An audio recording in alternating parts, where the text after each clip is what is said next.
The first time Mia noticed it, she was fiddling with the radio, trying to find a station that wasn't preaching or static. The pine and oak that bordered Highway 57 had always been dense, a solid wall of green and brown separating the rolling farmland from the unknown. But as she glanced up, the wall seemed to have gained a foot, the skeletal fingers of winter-bare branches now reaching perceptibly closer to the asphalt's frayed edge. She blinked, shook her head, and blamed the long hours behind the wheel, the crushing silence of the car since leaving her mother's house. It was the silence that was the worst. It had a texture thick and smothering, replacing the lively debates about books and the easy laughter that used to fill this space on their annual autumn drive. David was a ghost in the passenger seat, his profile etched against the window, staring at a landscape she knew he didn't see. His suitcase, in the silence, had appeared on the same day 3 weeks ago. The second time, it was undeniable. She'd looked away to check a map on her phone, a pointless gesture. She knew this row by heart, and when she looked back, a particularly aggressive bramble of wild rose had twisted itself across the white line of the shoulder thorns, scraping the passenger side tires with a sound like nails on a chalkboard. "Did you hear that?" she asked, her voice too loud in the stillness. David didn't turn. "Hear what?" "The trees. They single quotes read ... close." He finally looked at her, his expression a blend of pity and exhaustion. "It's a forest, Mia. They're trees. They're supposed to be close, but they weren't supposed to move."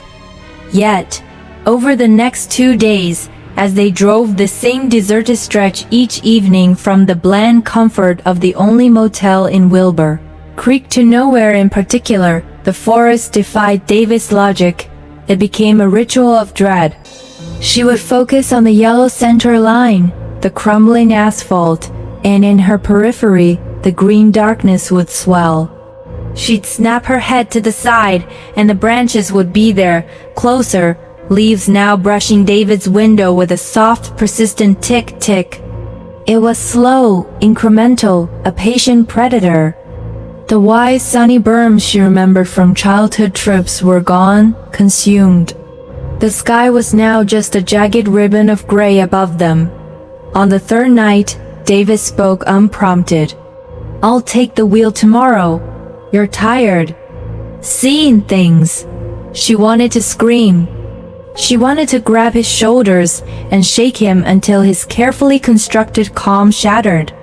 Instead, she focused on the road, where the headlights now illuminated not just the path ahead, but the encroaching walls on either side. The scraping started that night.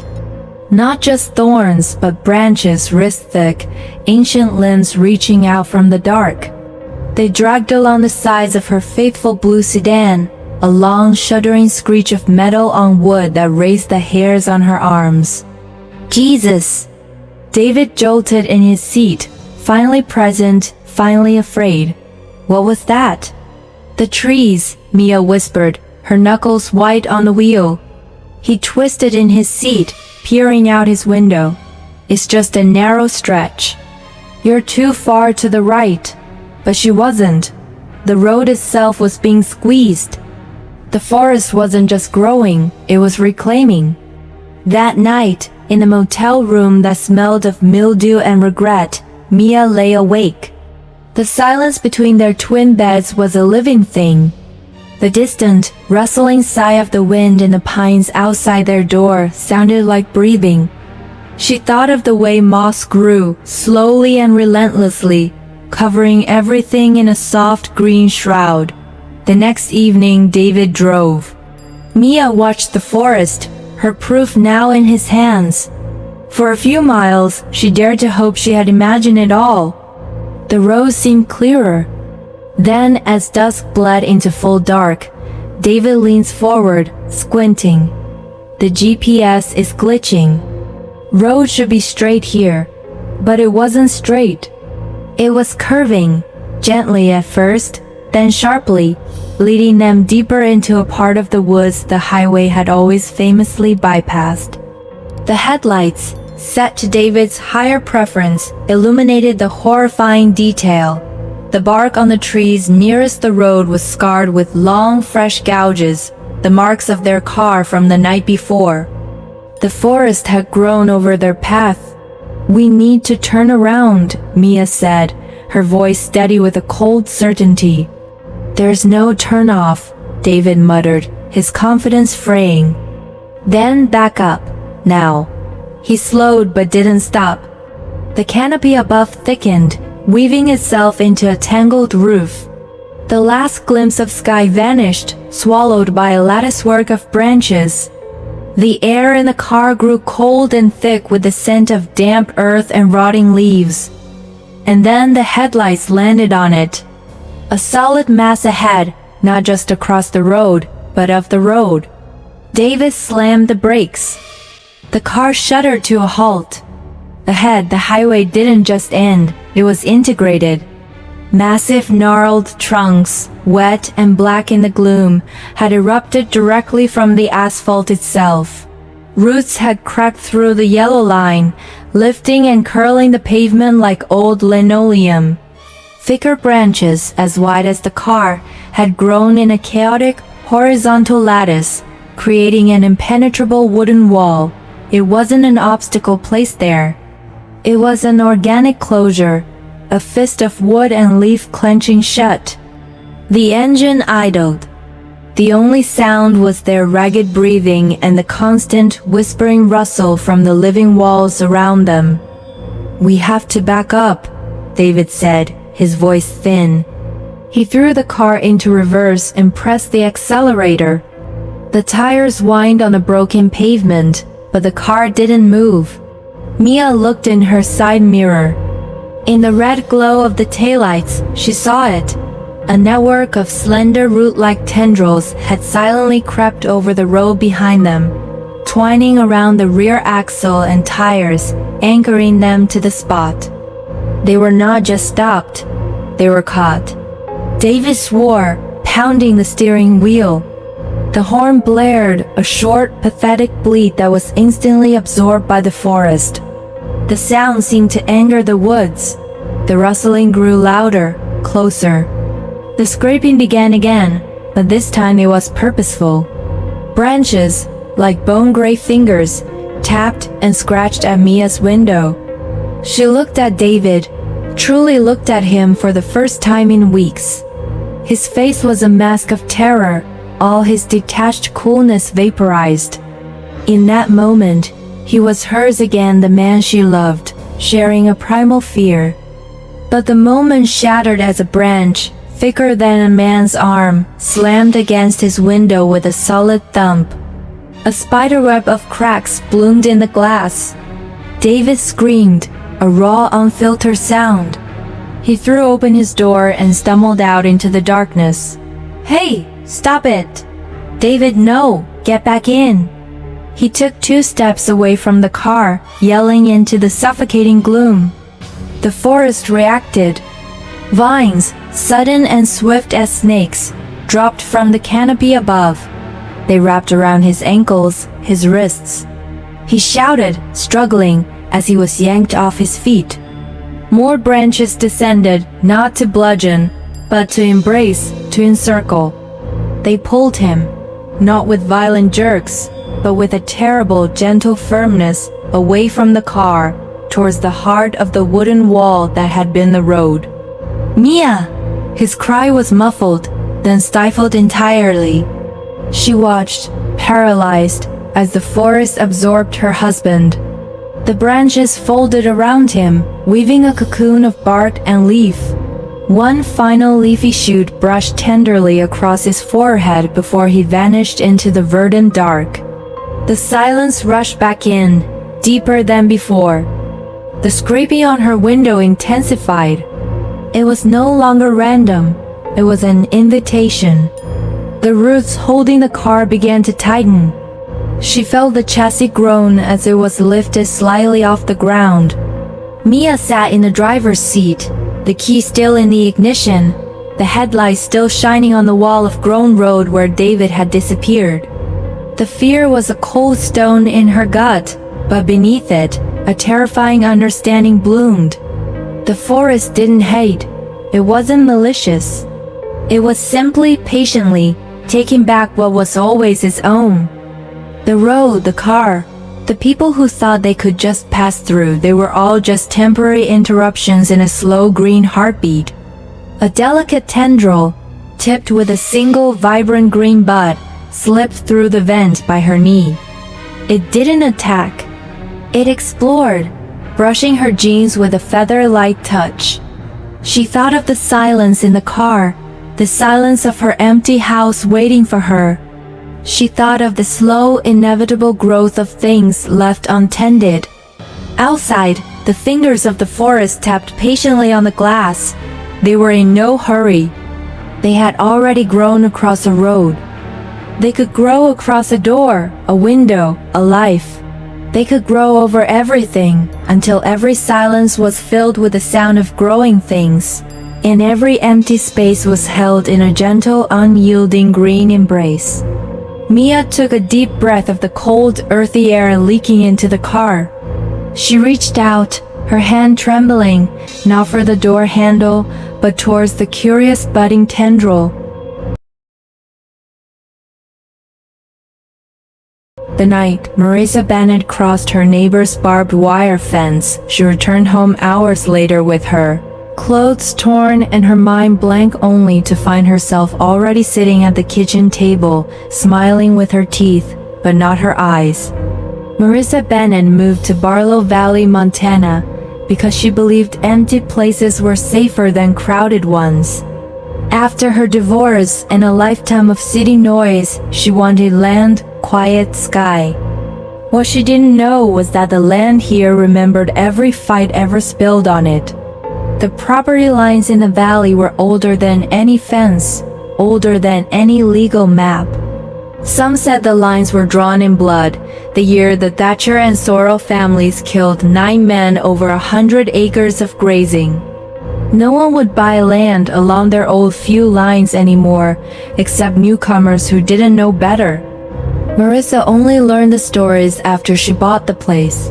It didn't bother her, not until the fences started humming. The first night she heard it, she thought it was just wind caught in the barbs, but the sound was too rhythmic, too alive. It made the metal vibrate like a plucked guitar string. The locals warned her not to cross the property boundary after sunset. She laughed it off politely. They said it again, slower, their faces stiff. "Don't cross, Miss Bennett. Not if you want to stay yourself." The warnings came back to her on the night everything started. Her dog, Jasper, slipped under the fence chasing a rabbit, just as the last light sank behind the ridge. She heard the hum rise sharper, like it recognized the trespass. She saw Jasper's tail vanish between the posts, and panic overrode every story she'd been told. She ducked under the wire and followed. The grass felt colder on the other side, the air heavier. She called Jasper's name and saw him ahead, paused, looking at her strangely. She stepped toward him and the world snapped like a rubber band. She woke up lying face down on her own porch. The sky was black, the moon was high, and her phone showed 3 hours had passed. She remembered nothing. Jasper was inside, whining, confused. Marissa's jeans were ripped at the knee. Her hands were scratched like she crawled through brush. She staggered to her feet, dizzy, and opened the front door. She froze. She was sitting at the kitchen table. Her hair was loose, her face pale, but it was her without question. Same jawline, same scar on her wrist, same tiny mole under her left eye. She was wearing one of Marissa's sweaters, one that had still been folded in the bedroom that morning. The double looked up at her with a smile stretched too wide, too patient, like she'd been waiting for Marissa to catch up. Marissa didn't scream. She backed out slowly, shut the door, locked it, then ran around the house peeking through windows. The thing inside didn't move at first, just sat there like a painting. Then it stood. Its posture was off-tilted, slow, almost like someone learning how to be human. It walked into the hallway, then the living room. It moved with her exact gait, but delayed by half a second, like a reflection in thick water. She drove straight to the sheriff's house. Sheriff Colby didn't even pretend to be surprised. He told her to sit on the porch swing and brought her water. Then he gave her the truth. He said she'd been owed since the day she bought the property. Trespass after dark doesn't work normal in that valley. It never has. The few left something behind, something territorial, something that doesn't let borders be crossed cleanly. The fence don't keep you out, he said. It splits you.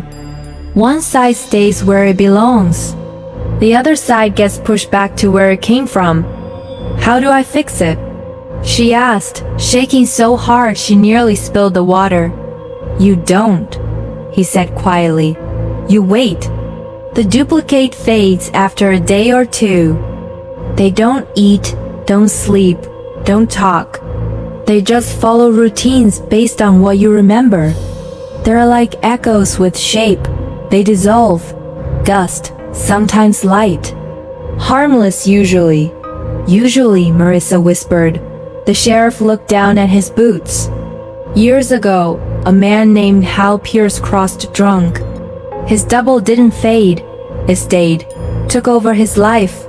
Folks still argue if the real Hal died that night, or if the ghost learned how to hold on better than most. Marissa didn't sleep. She parked her truck by the road and watched her house from a distance.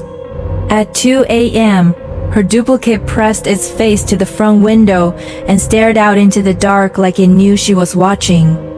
At 3, it walked outside and sat on the porch swing exactly like she did when she was anxious, hands clasped tight, heel bouncing. At 4, it tilted its head toward the field where she'd crossed, as if it heard the fence humming. When the first orange streak of dawn touched the valley, the humming stopped. The double paused, lifted its hands, and stared at them like it was remembering they weren't real. The edges of his fingers blurred. For a moment, Marissa thought it would fade like the sheriff promised. Then its face twisted. It didn't melt or dissolve, it contorted, pulling into an expression she had never made in her life. The skin around its jaw stretched thin, the eyes went too wide, the mouth crooked into a hungry shape.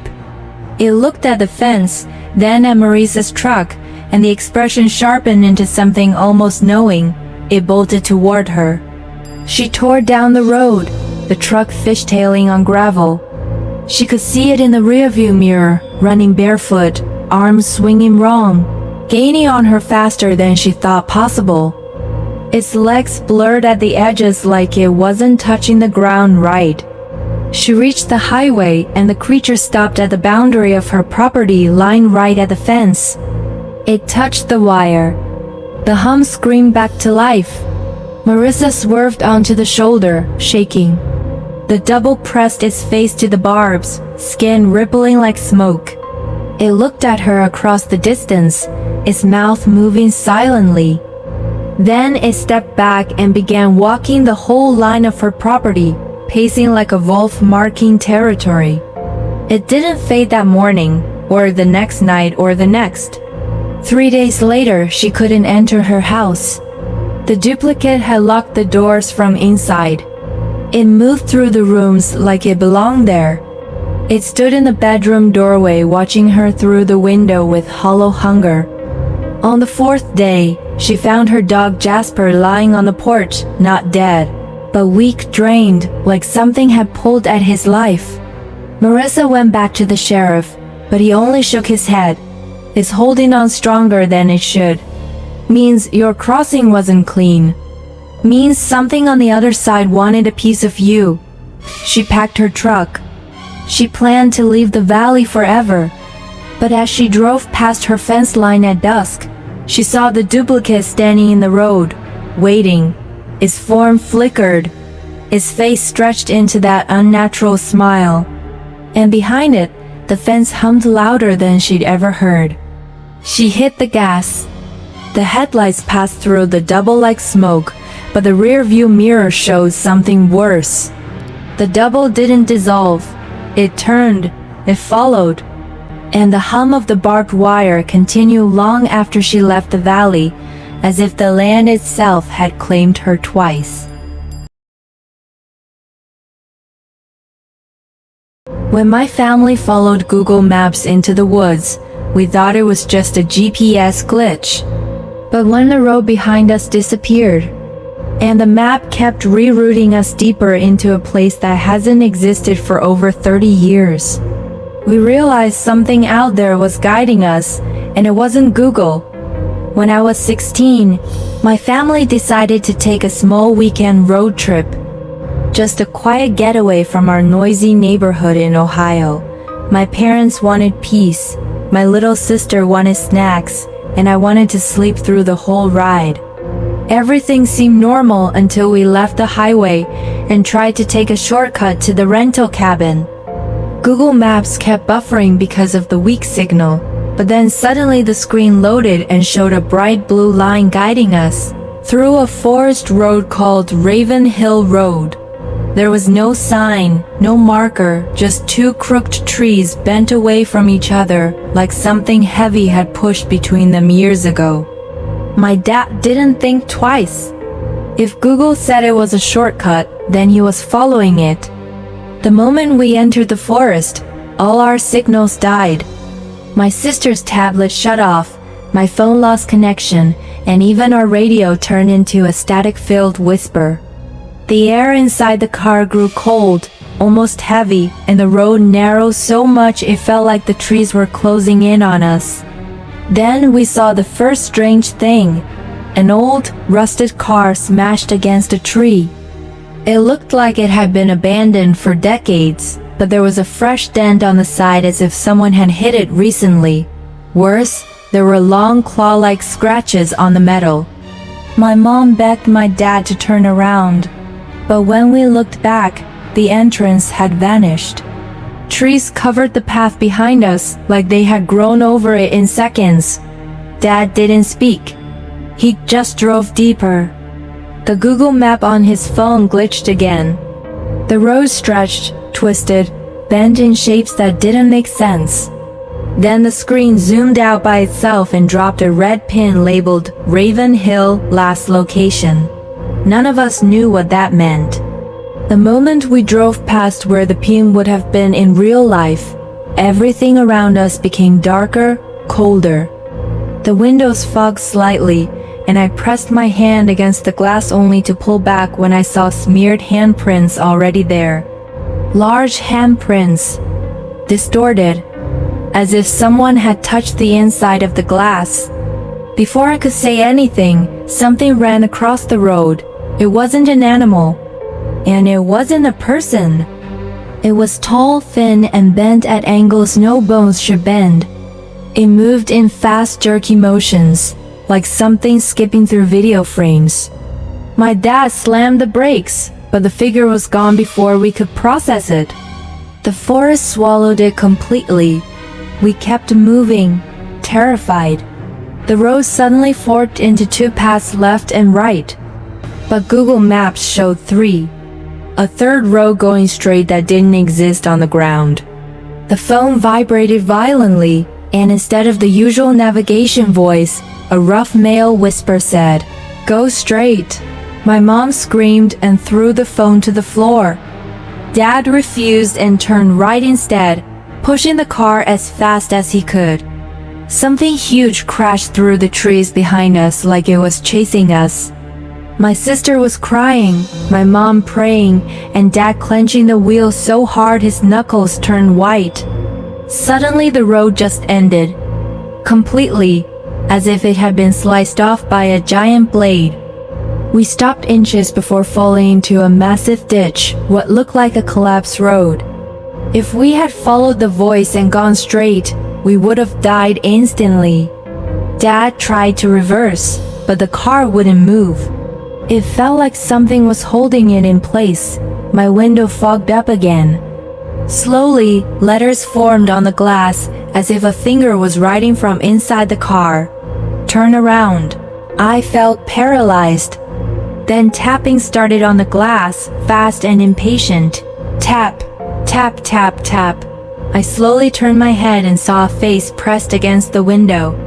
A pale, stretched face with hollow black holes for eyes and a long slit instead of a mouth. It twitched like it was trying to smile. My mom screamed. Dad hit the gas, and suddenly whatever was holding us let go. The car lurched backward, and Dad drove like a madman. We sped through the forest, crashing through branches, bouncing over rocks. I kept seeing the creature in the trees, always at the edge of the headlights, always vanishing just before we could see it clearly. Finally, I saw a thin slice of light ahead, open road. Civilization. Dad didn't slow down. He rammed through bush and a small old wooden sign, bursting through the forest and skidding onto smooth asphalt. We didn't stop driving until we reached a gas station. We were shaking, exhausted, and terrified. Dad called the ranger station and described where we'd been. The ranger sounded confused. He told us Raven Hill Road had been sealed off 35 years ago after multiple disappearances. Dad asked, "Disappearances of who?" The ranger hesitated and said, "Everyone who used Google Maps to find a shortcut." But we never told him we used Google Maps. No one knew that. 2 days later, I opened Google Maps at home. It loaded instantly. A red pin was already placed on the map. The label read, "Raven Hill, next visit scheduled." When I tapped it, the map zoomed in on our town, then on our street, then on our house, then on my bedroom. And then the same whispering voice said, "Recalculating route."